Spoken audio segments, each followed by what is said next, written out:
My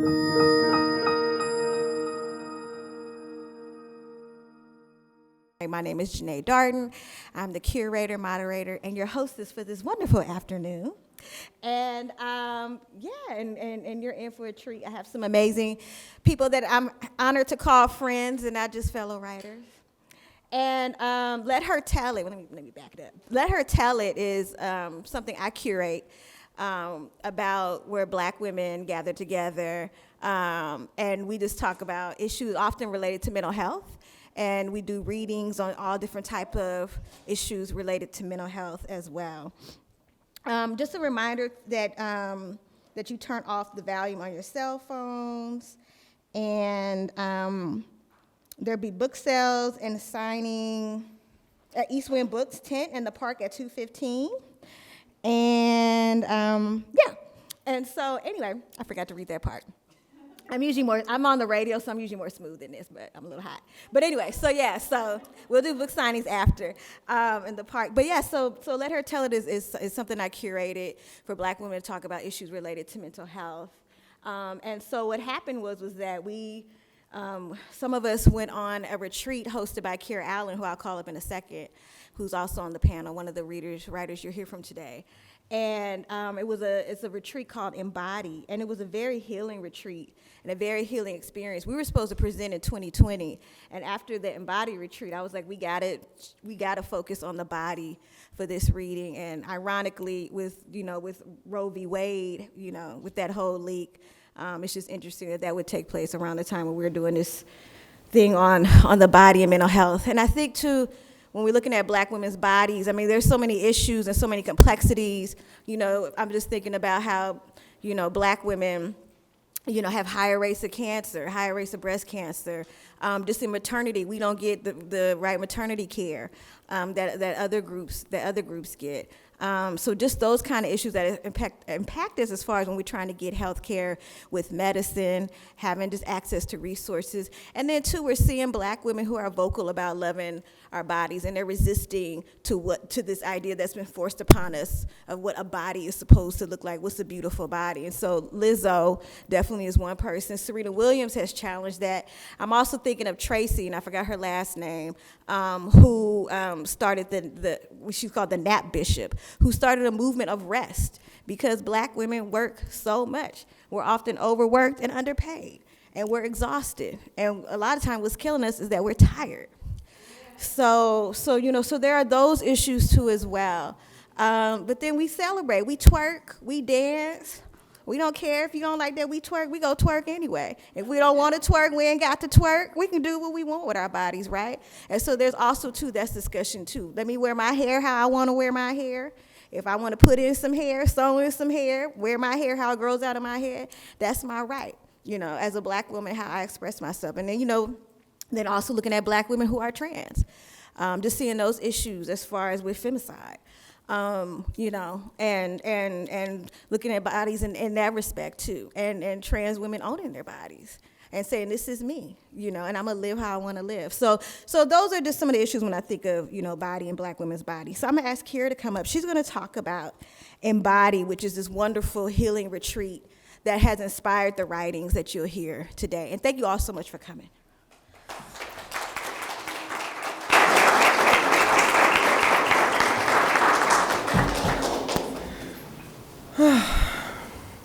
Thank you all so much for being here.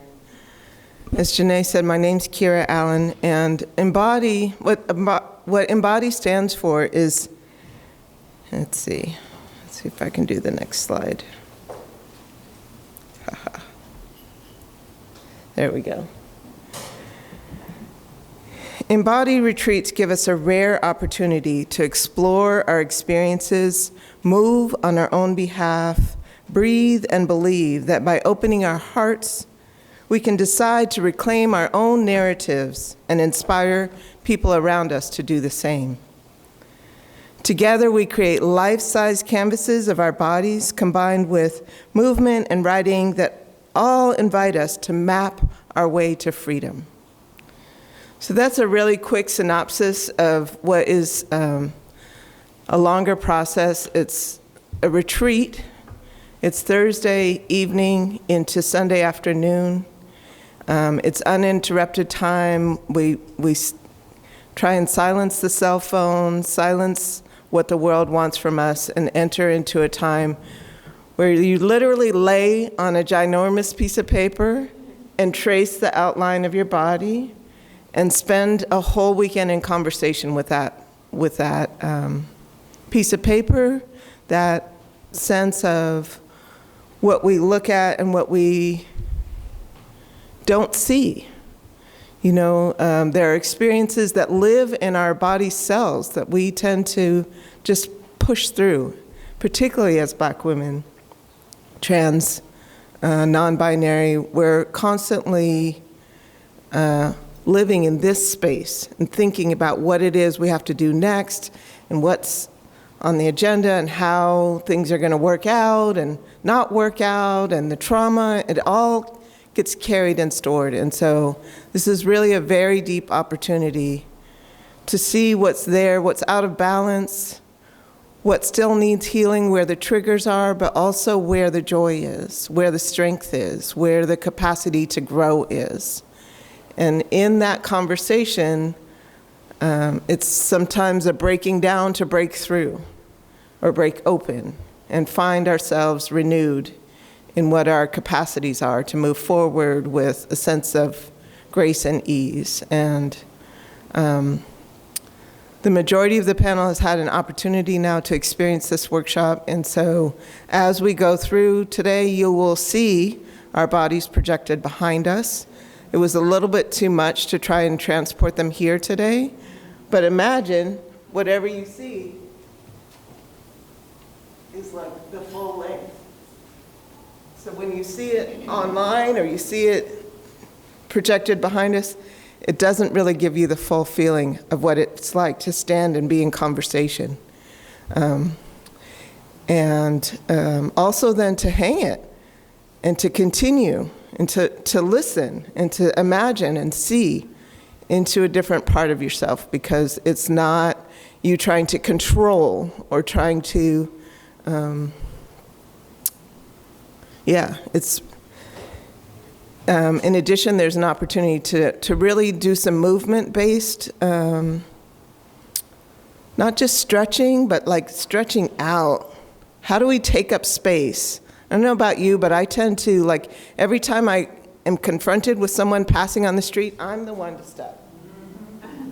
And it's an opportunity to practice, like, taking up the space in the room. These are revolutionary things. They really, really are. So enough about all that. I'm really grateful that you all are here, and I'm really looking forward. I want to say at Embody on Instagram, there's a link tree there. You can find out lots more and sign up if that's something that you would like to do. And there'll be more time at the end to ask questions.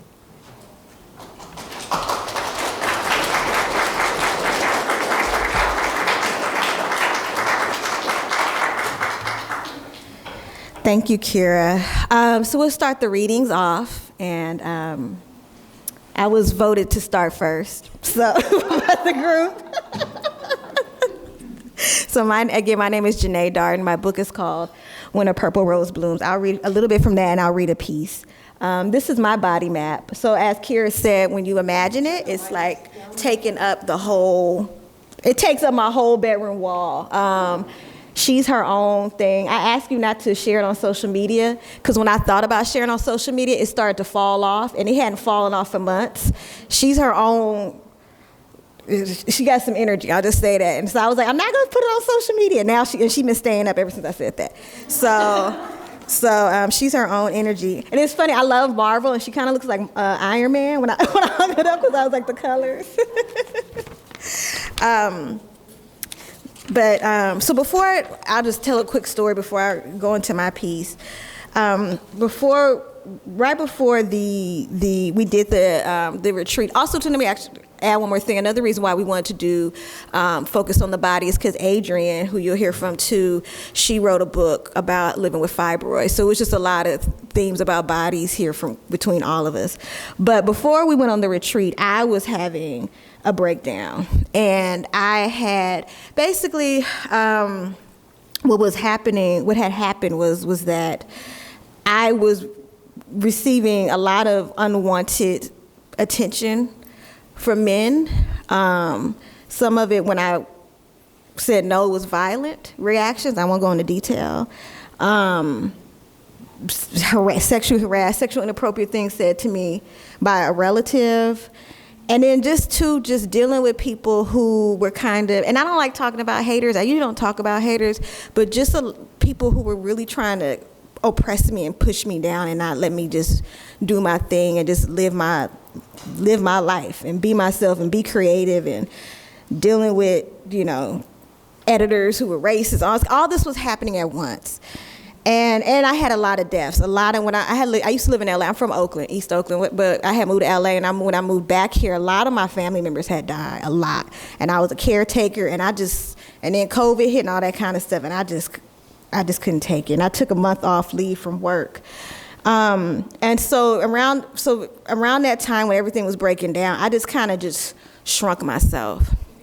And so one day, long story short, I was walking back from a cafe in my neighborhood, and I walked into the parking lot, and I just happened to look down, and I saw this folded butterfly. This butterfly was on the ground, and it's amazing that I even saw it because it almost blended in with the ground.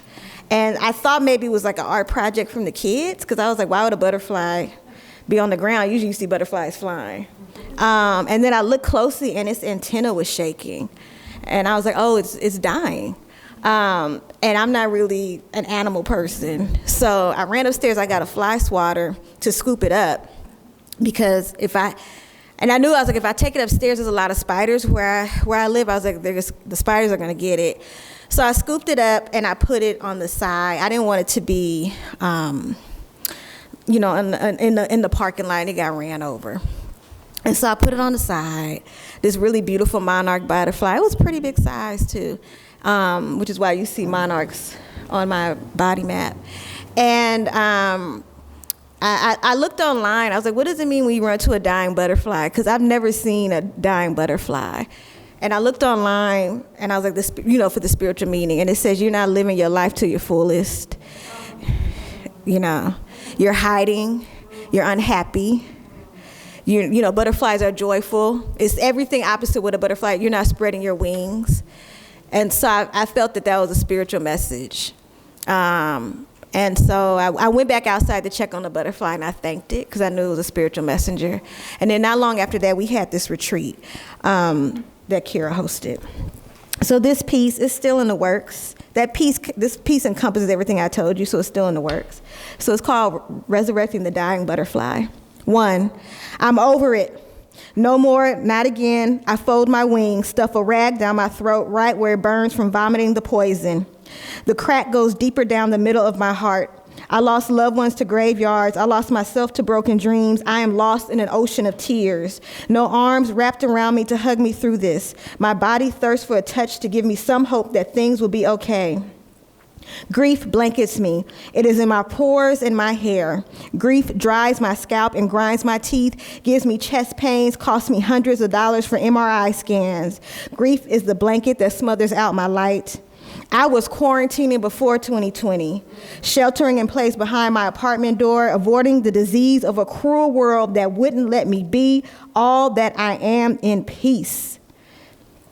2, maybe I'm just too much for them, too black, too feminine, too creative, too smart, outspoken, too much presence. Is my light too bright? Or do they attack me because I'm a reminder of what they don't have? When really they choose not to celebrate their own light. Honey, I shrunk myself so they'd feel bigger, and I'd be too small for them to know I'm here, too small for them to even hurt me, hiding under a blanket of grief and gray where it's uncomfortable and familiar. There's no surprises here. Until Spirit said, girl, this ain't you. I don't respond. Spirit said again, girl, this ain't you. If I just ignore it, it'll go away. But Spirit kept saying, come on now, come on now. You know this ain't you. Rise. 3, years passed. Spirit said again, girl, rise. Sometimes being surrounded by death gives you new life. And sometimes you get tired of being tired and you have to look at things differently. Except there ain't nothing you can do about the past. Hold on to the good memories. Remember that your loved one's love never dies. Recognize that your light could be the size of a pinhole and folks will still say you're too much or not enough. Remind yourself that if you're more than a conqueror, you're more than a misogynist too. Sometimes you gotta let the magic in and manifest your own healing. 4, I wash away chunks of the grief and self-forgiveness, flesh out pieces of resentment with tears. I scream that out, I pray them out, I write them out, I walk it out. The quarantine is now my cocoon, and God will dance when I'm reborn. 5, I burst through the silk casing, emerged from my cocoon with monarch-colored wings, wrapped in hope. My first words, I'm gonna do me. My body glows, my heart opens, God dances, I'm alive.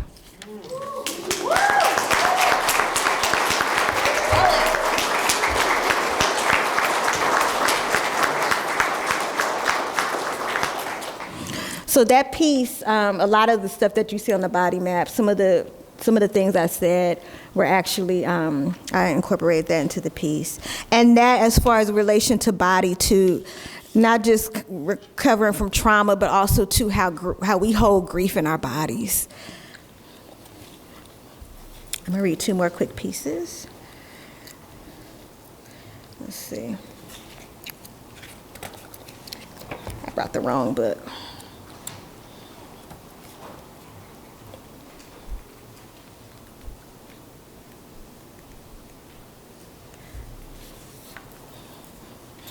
And so another reason why I wanted to do something on the body is because our mental health affects our physical health, and our physical health affects our mental health. Mind care. Give love to my mind. Cradle my mind. Eat healthy for my mind. Get fresh air for my mind. Move my body for my mind. Sing to my mind. Be cautious of who and what I expose to my mind. Protect my mind. When crappy thoughts rise, change my mind. Say good things about me to my mind. Be gentle with my mind. Care for my mind. And now I'm gonna read one more piece. Thank you.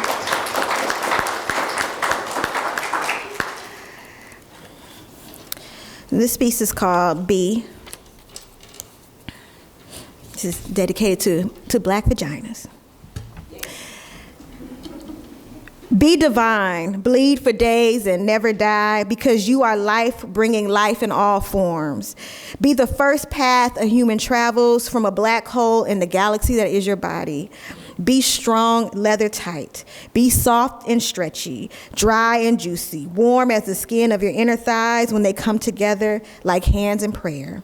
Be Eve's daughter, black plum with a dark cherry middle, blessed with a pleasure center that peaks between brown lips, a pearl holding 8,000 volts of satisfaction, firing off from the perfect slight touch. You call God's name because you feel close to heaven.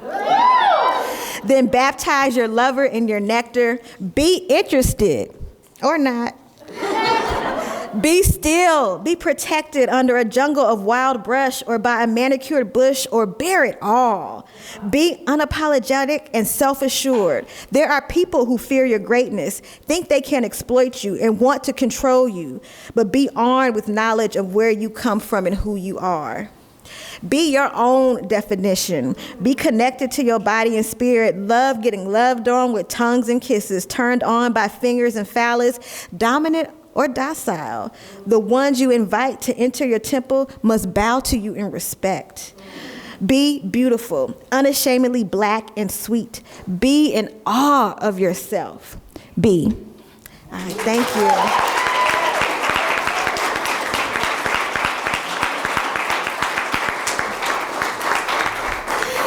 Next up is Kelechi Ubozoh. She's the editor of We've Been Too Patient, Voices from Radical Mental Health, which will be available after this reading. And here is her beautiful body map, and she is going to give us something good. I feel like I need to cool down after all of that, so just gonna take a minute. Hey everyone, it's so beautiful to be in space with you all. We didn't know that folks, would be comfortable coming in, so just grateful that you're here. I'm Kelechi Ubozoh, and grateful for Kira to have led us through this beautiful process. This is my body map. And it's hard to describe because it was such a portal opening and very life-changing. It is something to have something the size of you look at you, and you have to respect it in a way that I have not been respecting my body ever, and especially over the pandemic. I've been so critical as it has moved and tried to heal with all of the ongoing racialized violence. I've been eating, and then I've been mean about the growing of my body, the way it's been shaping, and this process beyond just that has helped me slow down and really gave me this message that I do have the right to take up space and expand, and that I'm also not the trauma that's happened to me, because my body has carried so much, and this was a huge, huge release. So thank you, Kira, for leading us through this. So what I want to read or start reading to you right now is this love letter that I wrote to my body, because I thought, it's time that we have a conversation, so I'm going to let y'all in on it. When my ancestors named this body, they called out a prayer, sang a love song, and lit a fire. They whispered my name, Kelechi. In Igbo, it means thank God. I think about the time before my soul met my body, the remembering.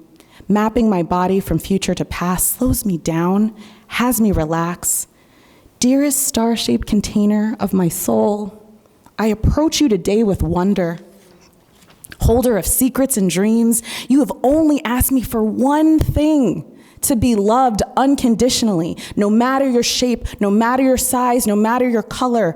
You who have carried down wisdom and pain, you just dream of unconditional love, of just being, playing, resting, releasing, to be loved, to be seen. Oh, soul container, oh, body, I am so sorry.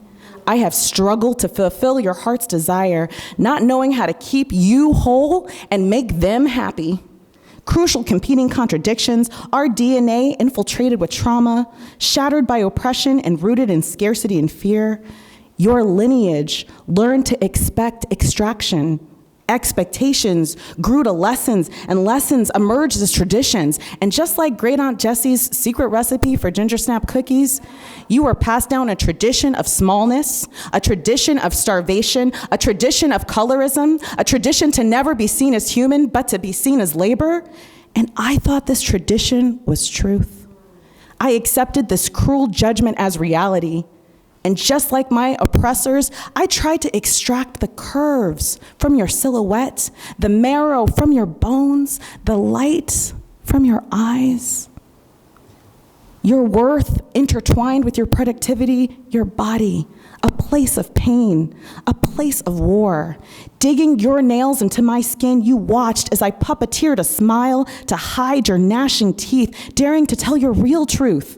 I forced you to create a mask of politeness, softened your righteous edges to make everyone else feel comfortable. Used your skin to create a suit of armor. Body, you were a tomb of isolation. Our sentences interrupted prematurely. Forgive me. Forgive me. Forgive me for trying on the skin of others who were cruel to you. They never saw all of your colors, but I do. I did take a DNA test, and it turns out I embodied 50% of those lies from an oppressor, motherfucker. Sweet honey in the rock, this is not what your ancestors dreamed for you. Time to unearth and heal internalized hatred passed down from the other side of your family.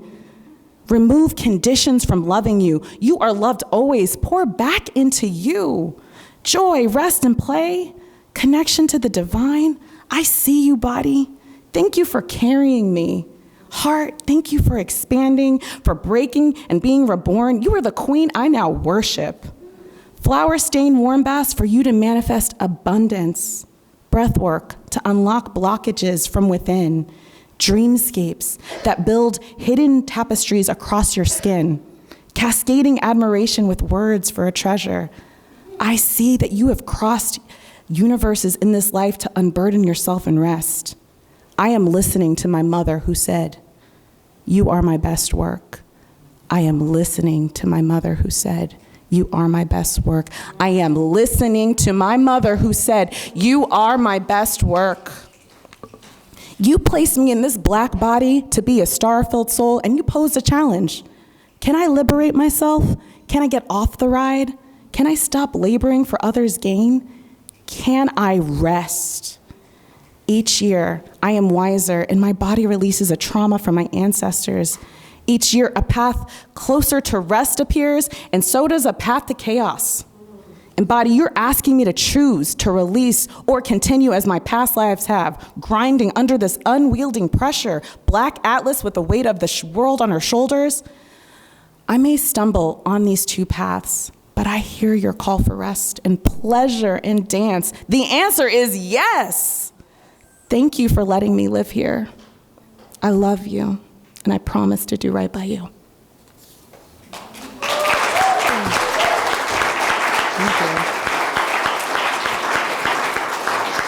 Thank you.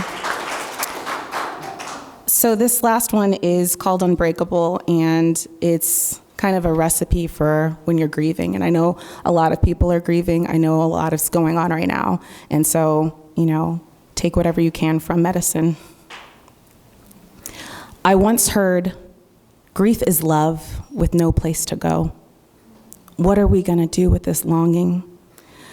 Call on your ancestors with your highest intent, because not all your ancestors are good ancestors. Ask for guidance, ask for ease, ask for spaciousness. Request a lullaby, a fable, and a sweet memory. Time travel through portals. A dusty boombox will do. Harness the power of melody. Try the medicine of tear. Rest. With eyes of love, look in the mirror and be seen by you. Speak an affirmation. Fall in love with the miracle that is you. Gather sadness, depression, and anger into a room with no walls and ask them, if you could release this pain, what would they dream for you? Write down their responses, understand their needs, and start working on releasing. Call a friend, a coach, a therapist, and a healer. Whoever brings you energy, sees you as whole, and knows you already have the answers can stay. Manifest guides, not saviors. You may feel like breaking, but you are not broken. You may feel like breaking, but you are not broken. You are not broken. You are not broken. You break open. This feeling won't last forever, but while it's here, move through, not around. Ask for help, and then let them help you. I'm gonna say that again. Ask for help, and then let them help you. Tell them no, you know who they are, and your labor is not for sale. You are a precious being with finite time. Rest. Create space to fall apart, and then fall apart. Rest. Let yourself be held without holding. Let yourself be perfectly unperfect. Rest. And like a bird trapped in a building will find its way to sky, you will find your way to sky. There is a universe inside of your tears. Rest, rest, rest. You are breaking, not broken. You are breaking, not broken. You are unbreakable. Thank you.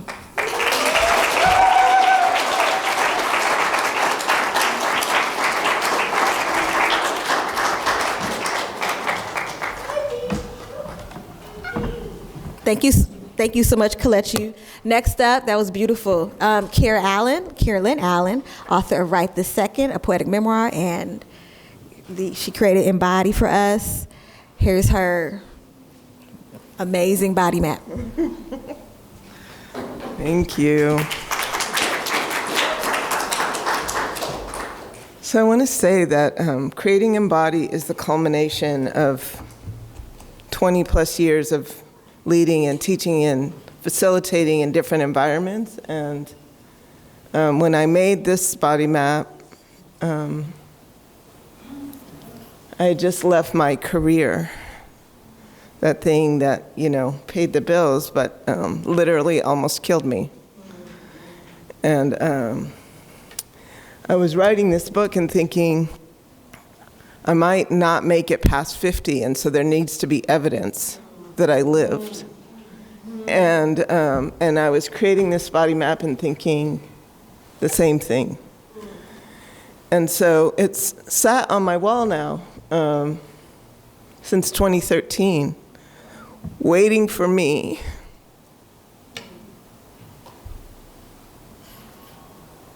to remember who I was before all that. Before I spent every day waiting, thinking I might die today. And imagining a new life. And so, whew, can we just take a collective breath? Just count to 3 and take a deep breath in and let it out with a sigh.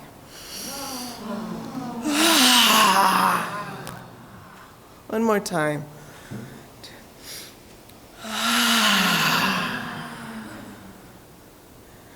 Okay. Whew. Thank you. I needed that. This is called syncopation. To inhabit my body, I lay bare bones on the table. Trust the words to come. Crawl into my skin. Move me to write, speak, teach the raw, uncontainable urgency of body as quill, blood as ink.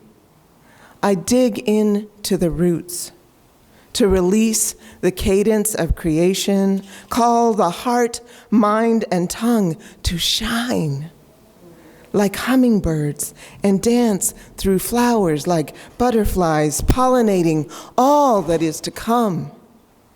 A marvelous magnetic change I can breathe, the syncopation of my spirit without PTSD. Without PTSD, I get my thyroid function back. I feed my hunger because I can feel it. I eat without my esophagus burning. I shed the 3 days a month of bleeding out on all my clothes and say goodbye to 60 pounds that don't belong to me. I stop alternating between liquid bowel movements and rock-hard constipation. I stop mixing up and forgetting or losing hours in a cognitive fog. No more stabbing pain in the right eye, ear, neck, shoulder migraines to blur away my sensory perceptions and make me vomit all day. No more depression so debilitating that even the thought of leaving exhausts me. I don't need an exit strategy or a group plan to decide. I get to sleep through the night, to dream again, to cultivate clarity with a rested mind. I get to know the current of laughter all the way down to my toes. My joy grows, moves, soothes, skips, prances, and pirouettes like a sunburst. I write to remember, to see the brilliance of butterflies and luminescent beings ignite in me. Thank you.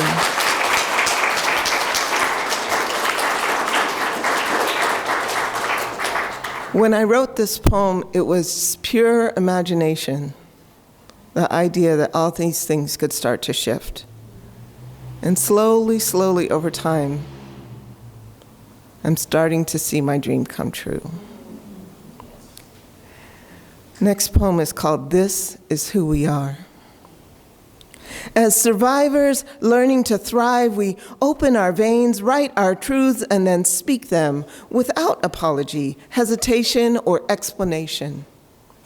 We live at the intersection of brown skin and round hips and brutality, of terror and testimony and tenacity, of creative genius and financial instability. We are a demonstration that opportunities and obstacles live hand in hand. We are mama bears. Our words are a portal. We are courageous, compassionate seers. Nurturing solutions live in our poetry, our footsteps, and our DNA. Our ancestors are free in us.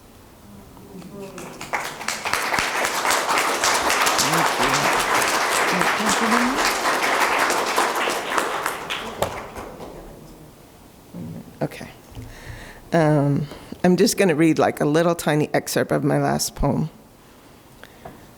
Today I remember to breathe and to grieve and to dance away my doubts, believe in miracles and meditate and share my gifts without giving away my peace. I didn't say this is called stepping boldly into now. I forgive myself for what I didn't know yet and forgive the ones who couldn't see me. Today, I remember to stand upright and speak my truth. Today, I feel as if I am both rooted and soaring, as if my legs are actually part of a giant mama redwood tree. My outstretched arms are her branches tickling the tender belly of Venus as we traverse the universe together. Today, I let go of anger and resentment and a sense of unworthiness born from what others could not do for me. Finally, my transformation is not rooted in being angry with anyone or disappointed in anyone, including me.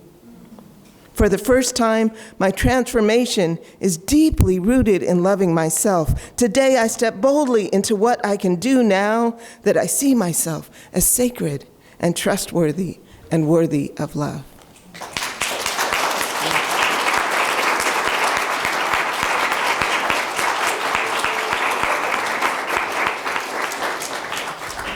Thank you so much, Kira. And we're going to have time for questions after Adrienne Danyelle Oliver. I'm so excited. Her new book that just came out is The Body Has Memories. So have her come up.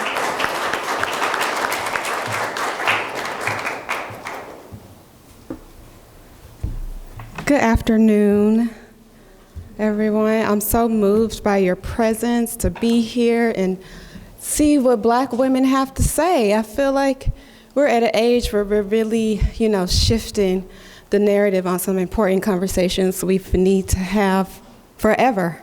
So, gonna start a timer. For me, The Body Has Memories is my body map. And as a poet, I really like to use the page as a way to explore that. If you get a copy of The Body Have Memories, you'll see how I kind of map the words across the page, not like a linear poetic stanza. So I'm going to start with an invocation, sage. Sitting with my pages, ages from the sages, sage is burning, a turning in my bones. Fire this time, feeling just like a Jones. Mama on the phone, spitting these lines about days long gone. Shut up in my bones. Sometimes my neck hurt, and I think I see a scar. Back in time so far. How it get here, starting in my back. Shackling a clack, clack, clack. Take a picture, sell a postcard from the edge of my black. This universe verse in my past life I rehearsed. Curtain call from the hearse. The words I speak are hers and hers and hers. Sun shining, new day. What my ancients got to say. You suffuse in me as a light, ashe.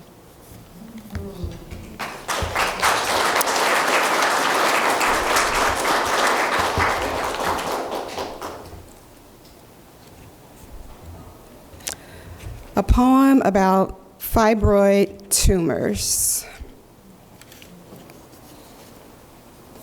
1. The Black woman body carries Africa in her womb, and this womb remembers cargo of bodies waiting to be crucified or set free.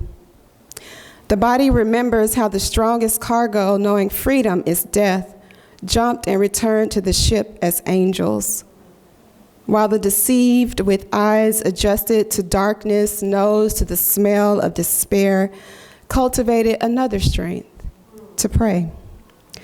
My belly carries these ghosts, a returning, a watching over corpses and living bodies. 2, I learned to shrink as an accommodation, shoulders developing knots from squeezing closed around lungs, pumping restricted breaths. And when the white lady doctor tells me I need to have a hysterectomy, I understand that what she is really telling me is this carry over in a ship named Good Intent. The body has been wearied by this voyage, and white lady doctor don't understand how an African womb stretched across the Atlantic and crucified can still bring forth life, can commune with hope. I listened to the white lady doctor read her intentions, and her right to vote is well intended, but no, she will never understand the plight of Mother Africa to African American, battered, terrorized, dispossessed. Tears and black boy coffins and black girl church bombings turned blood in the Ferguson streets because it's cotton picking season in Mississippi and Alabama, Missouri, Minnesota, Georgia, Texas, and everywhere. 3, like slave ship, my body carries life and death, rotting carnage, and a breathing captive suffers the most damage, knows it, she, the universal black womb is crying out in chorus. And the white lady doctor's response is hurried. Suddenly, after 400 years, rip out the womb, toss her in a hazardous materials bag. Matter-of-factly, she offers black hat solutions as if talking to a child anticipating doves. I have 2 other options besides the illusionist show. 1, I can live with bleeding, bleeding, bleeding, bleeding, blood in the sheets. 2, I can be cut with her help, have these tumors removed, empty the ship in America, KKKA, quote, land of the free, and try ignoring the smell of death. Sweep remnants of clinking shackles to the corners in the fields in my mind, but cotton picking season is year-round in America's soul. And what harm is damaged cargo in a ship on fire? A ship full of cancer cells, breeding ghosts. Still, I decide to dance with the haunted womb on troubled water. And so I decided not to have the hysterectomy. Still got my womb.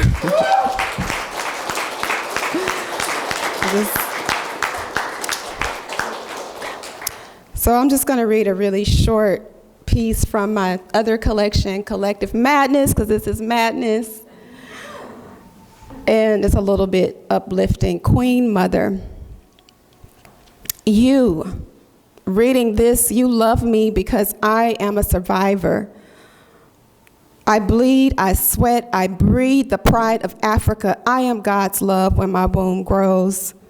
My skin splits and a new birth happens.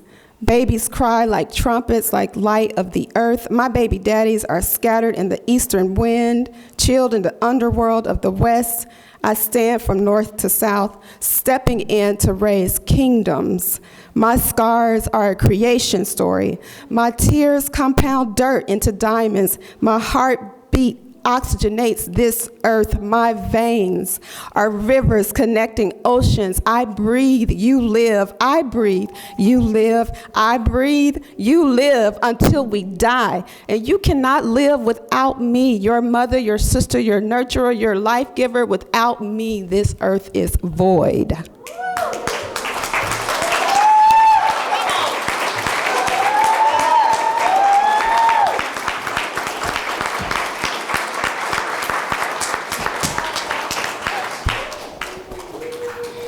That's right. You just read a poem and then strut off. And just drop the mic.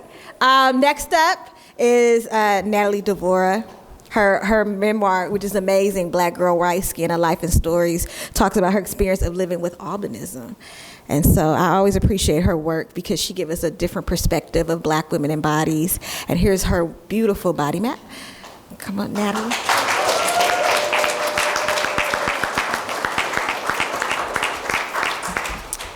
Thank you. So happy to be here with all of you. When I had the opportunity to do this body map, I remembered I'd done one more than 30 years ago. And it's been really fascinating this week to look at both of them together. This piece is called Fractured Fairy Tale. Once upon a time when I was deeply hurt, I would experience that hurt physically. My uterus would ache. I likened it to my reproductive organs crying in sympathy. There was so much to weep over. Having been conceived from rape, having been a source of shame within my family, having been molested by the same man, both father and grandfather, the rejection of unrequited love. It's amazing I did not drown or wither away from such deep sorrow. When I did find love, a love that sustained me, where we were interdependent, I blossomed, shedding uncertainty, embracing confidence. Deep-rooted messaging was rewritten into new code: joy, passion, acceptance, hope for a future. When I tried to conceive, my body again was a source of anguish. I developed fibroids the size of oranges, embedded in the uterine wall protruding into my uterus. The fibroid's job, which I now understand, was to be an armament focused on breaking a cycle. No children would come through my body. I was forced to confront my worth. Was I less than because I could not create and sustain life? Was I damaged goods because of the sexual assault I'd endured as a teenager? Was I inadequate because of some genetic anomaly beyond my control? Question upon question filled my mind whenever I was incapacitated, weakened by the constant shedding of clots. While my partner was supportive and catered to my needs during this time, we both felt powerless. The adenomyosis strained our relationship, impacting our physical intimacy. Lovemaking came with an acceptance that I would experience severe discomfort afterward. Sometimes I was willing to take on that consequence. Other times the idea was so overwhelming, I could only shake my head in defeat. I underwent treatment after treatment to alleviate the symptoms, to shrink the masses, and there was some success. There was a rush to inseminate in the hope of a pregnancy which never manifested. I remember the day I sat with my physician, an energetic New York native, who lovingly explained I needed to let go of the dream of pregnancy. We both grieved as she wanted this dream as much as I. I left her office, my tear-streaked face blotchy and red. Infertility was yet another label, rendering me inadequate. I made my way home, stopping first at the ocean. The force of the wind swirled around my face as I watched the intensity of the crashing waves and the ebbing as water met shore. These crashing waves were how I felt, tossed about like debris. I dedicated my life to working with children. My body's limitations were too much.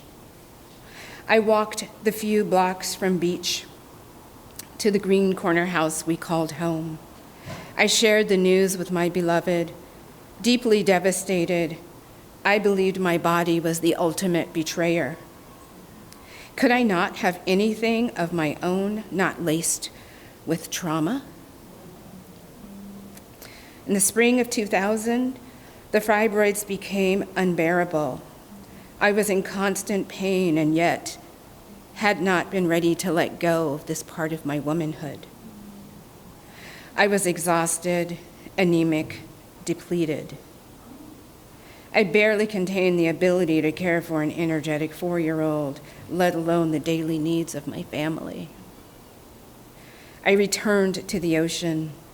I walked the length of the beach in meditation, calmed by the waves.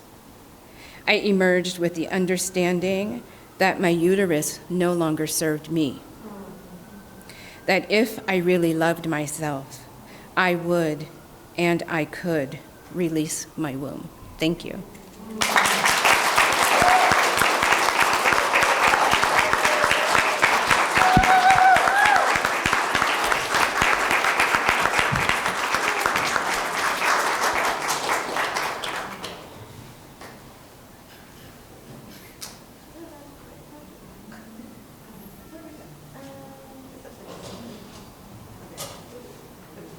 Okay.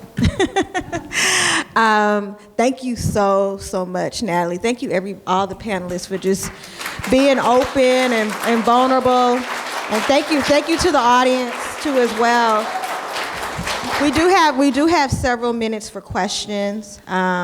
If you have a question, please head over to the wonderful staff person who's holding a mic, or will be holding a mic. Oh, well, whose mic? Who the staff person? You the staff person? Okay. There's 3 up here. Y'all just call on them, I'll walk over to them. Okay. Thank you. I work in radio, so I'm always like, I gotta have a mic. I'm like, you can't have my mic.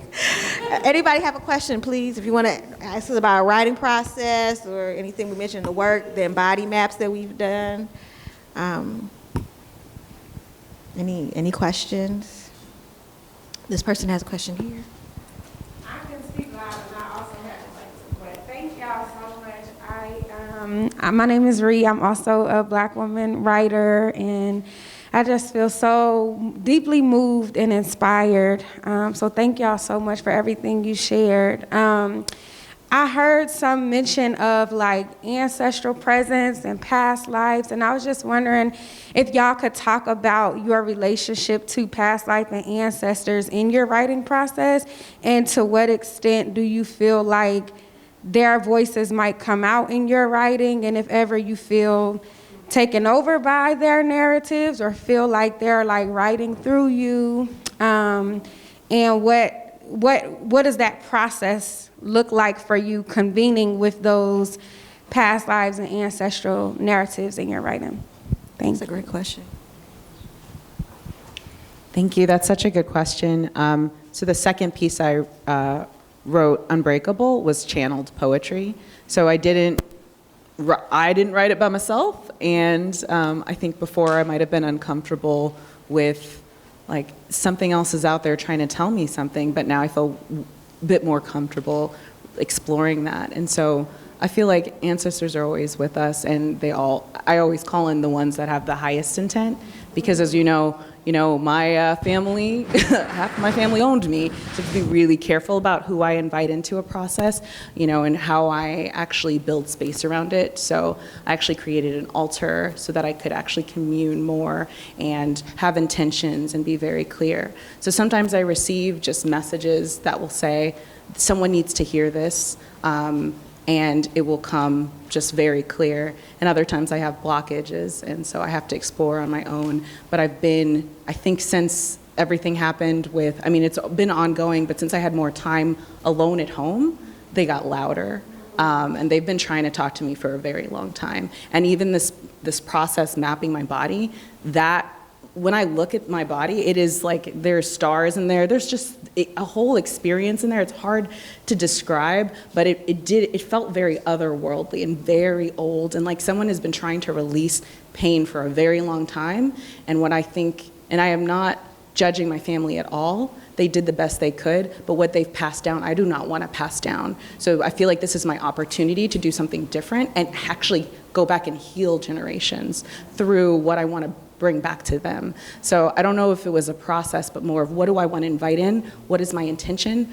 Also, what is protecting me? And just being very clear about what I want and what I don't want. And so that has been really powerful, and just the volume has been turned up a bit more. Thank you.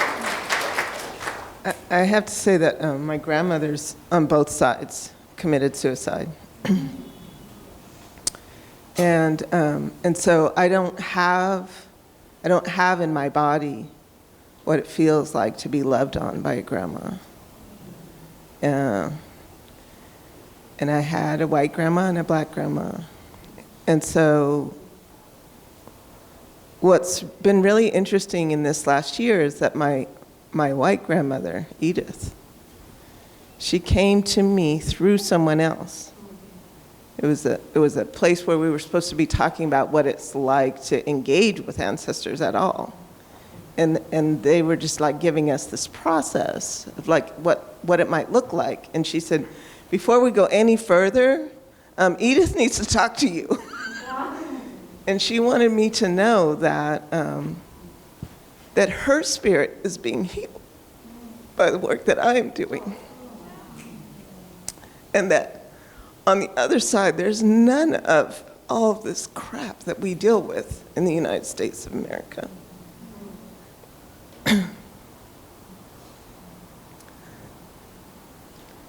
I didn't grow up with any of that love, but I've received it. And it's healing me in a way that I can't even articulate. I didn't even know that she knew how to say my name. Do you know what I'm saying? And I want to honor my mama, who's back there, who'll be 82 on Monday.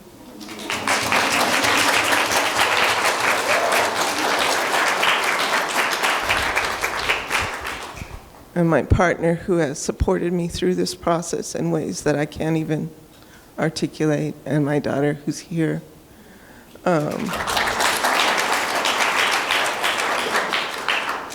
We don't just heal for us. And that's the message that I want to impart today, is that every word, every stroke of pen, every color on my body map, it's for all of us. It's for all of us. It has to be. Because we didn't get here alone, and we're not going to evolve alone. We are evolution. My grandma,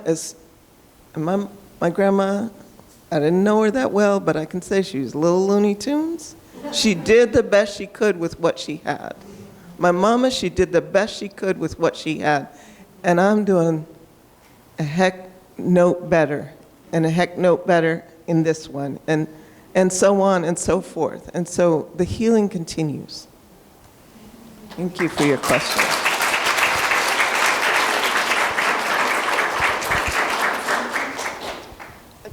What I would like to say is, when I was writing my memoir, my ancestors were present. They required music. They required me to, they would wake me up, and I would have to go write. I strongly believe that we don't write, while it may be a solo process, we don't write alone. And I am particularly thankful to being able to write in community. There are people in my writing community who are here, and thankful for that. And it's because of that community, I think, that allows us to really tap into listening to our ancestors.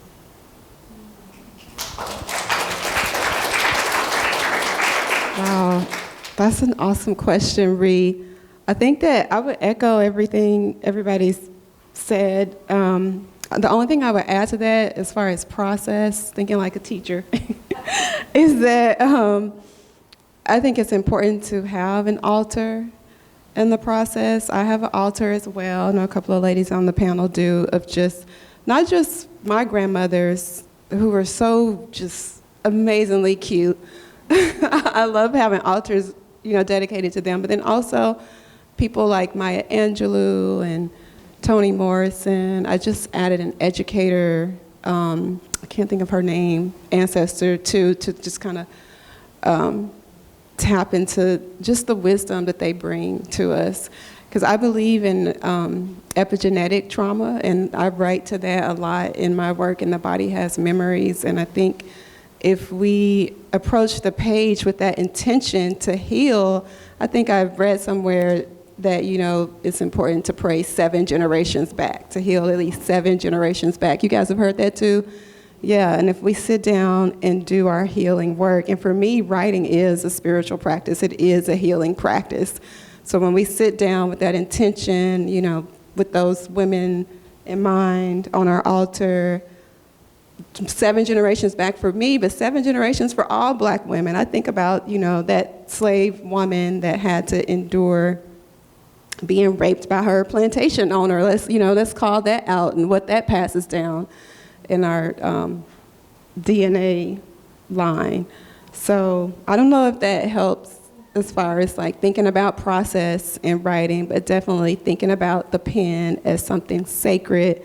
And when you sit down to write that poem and you have that intention to heal your ancestral, and I would even say for white women in the room, there's trauma. I've been so surprised. I've read this fibroids piece, and a lot of women of other ethnicities and races will come up to me and say, thank you. So I think we all have that healing work together. That's why I said at the beginning of my time, I was so moved that this room is basically full.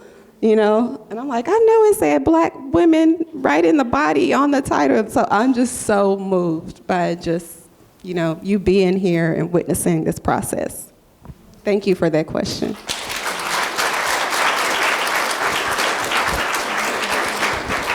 We're over time, but we'll take one more question. I'll just say really quick that before I took leave from work, I went to something. What was that you hosted with that group with ancestors and was in West Oakland?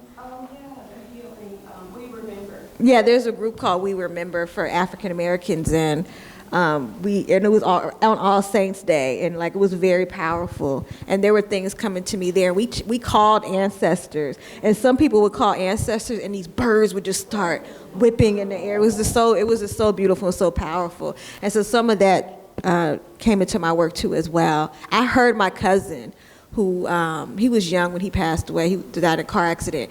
I heard him say, "You need to open your heart." I heard him say that when I went to that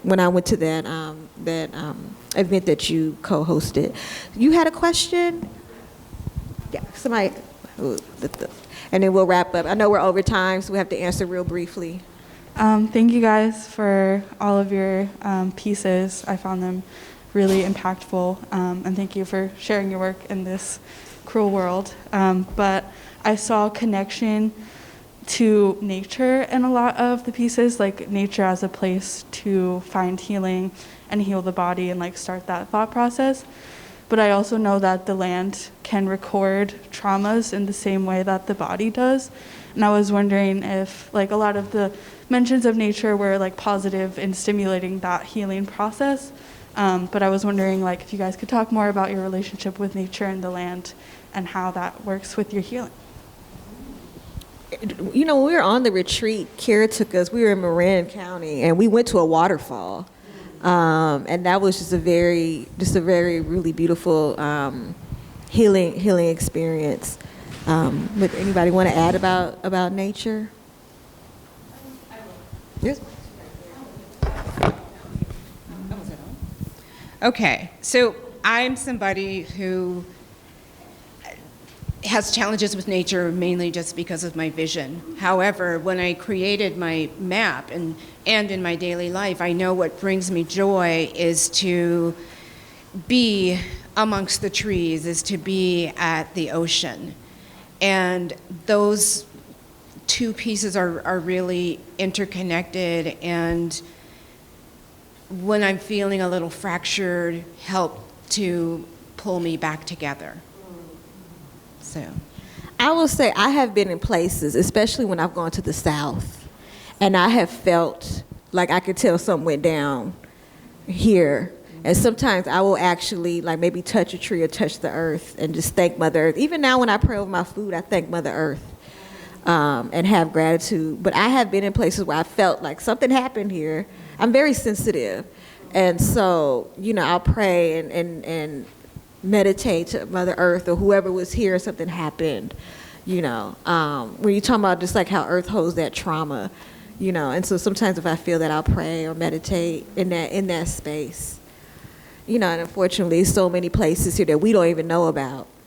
Like when I found out that they were drowning towns, I forgot the name of that, what's her name, that woman, that comedian, and she talked about how there are lakes in America that used to be black towns that some people have mysteriously died at since they flushed out people out of those black towns. Central Park used to be a black town. Central Park used to be a black town. I mean, so there's places that we go to that we don't even know, even Emeryville, the shell mounds, those were the natives. So, anybody else want to answer before we wrap up? I know we're way over time. I want to say thank you. It's incredibly powerful to be amongst you all, and for me it's going to the ocean and to the redwood forest, which fortunately where we live, those things are very much in proximity to each other. And every time I think I might leave Oakland, I think, I don't know what I'd do if I couldn't be with the redwood trees. Like, they just sustain me. They renew my spirit. I leave with a sense that I belong to something bigger. That all of the trauma and all of the things and all of the history, like, yes, it exists, and so does this magnificence. And in there lies hope for me. And thank you. Thank you so much, everyone. Thank you so much.